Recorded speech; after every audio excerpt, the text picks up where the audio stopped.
First of all, thank you very much for inviting me and being a part of this panel.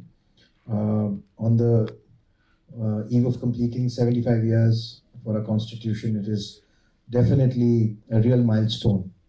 And in order to put it in context, I think we must realize what we have achieved as a country and what the constitution has done for us in the last 75 years. And if I were to explain that in a very simplistic term by giving two examples of it, I would start off by saying that we've seen highs and lows and different rigmaroles of the evolution of democracy in the last 75 years. The true testament of its resilience comes from the constitution and when it's put to work, and its highs and lows which showcase how a constitution deals with it and how people in that position at that point of time have used it to their advantage. So to begin with, I would say we've come a long way from the time when Churchill spoke about Indians and said that they are soft-spoken, sweet-talking men of straw. From that point to this point today, where we have unseated the Great Britain and become the 5th largest economy in the world, I think that's a very befitting reply as far as people like Churchill, who were commenting about India and her ability to govern and what the constitution will do in times to come. So, yes, having said that, I think looking at the way we have seen fundamental rights being compromised, and I think the lowest point in history we can see is when our fundamental rights were suspended during the emergency period.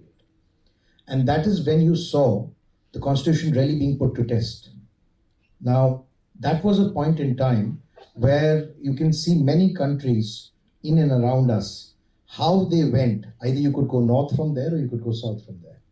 In our immediate neighborhood also we saw how people have taken that opportunity to their advantage in democracies and have turned it on its head and created into either an autocracy or a dictatorship and so on and so forth. But in India, the resilience of the constitution is what led for the emergency to be done away with and ultimately the rule of constitution being restored.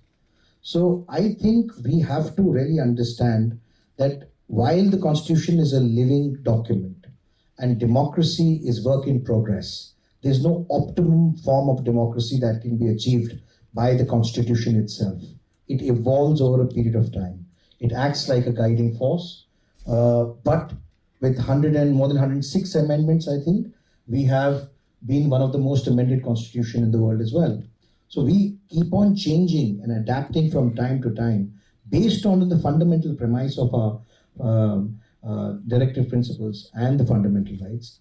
But the beauty is that in spite of the kind of problems that we have, the kind of problems, I use the word because when a democracy has to grow and evolve at the same time with the issues that we have, like the diversity and the various types of different subcultures, religions, and all those factors that come together, it becomes all the more difficult for us to grow and compete at the world stage, when it comes to productivity and all other aspects.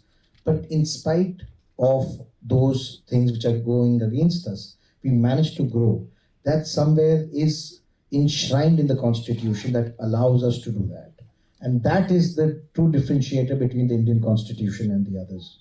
I think one of the biggest advantages we've had, while I will not comment too much on my panelists, but what I definitely say is that it's a matter when the constitution is put to work. A lot of people talk about it when it suits them. So when, let's say something goes in the favor of a constitutional bench giving a judgment of the opposition, they find it to be correct and constitutionally correct. But when Article 370, a judgment is given on that, or a Ram temple, or any other factor, it seems that the constitution is falling prey to majorityism. So I think that is also a very, very, narrow approach. I would not limit it to that. I would say that either you believe in it or do not believe in it. But the matter of the fact is that the constitution is resilient. it is here, and the fundamental rights and directive principles will always act as a guiding force in the evolution of our constitution, since it's a living body. Thank you. Thank you very much. Something else I admire in the Indian Constitution is Article 51, which require the government to follow the purposes of the United Nations: international peace and security, economic development, cooperation between states, and fundamental rights. I think no other constitution did that so early. Many follow from that, but Indian Constitution back in 1949 already, in Article 51, made a commitment of the fathers of the Constitution to international law.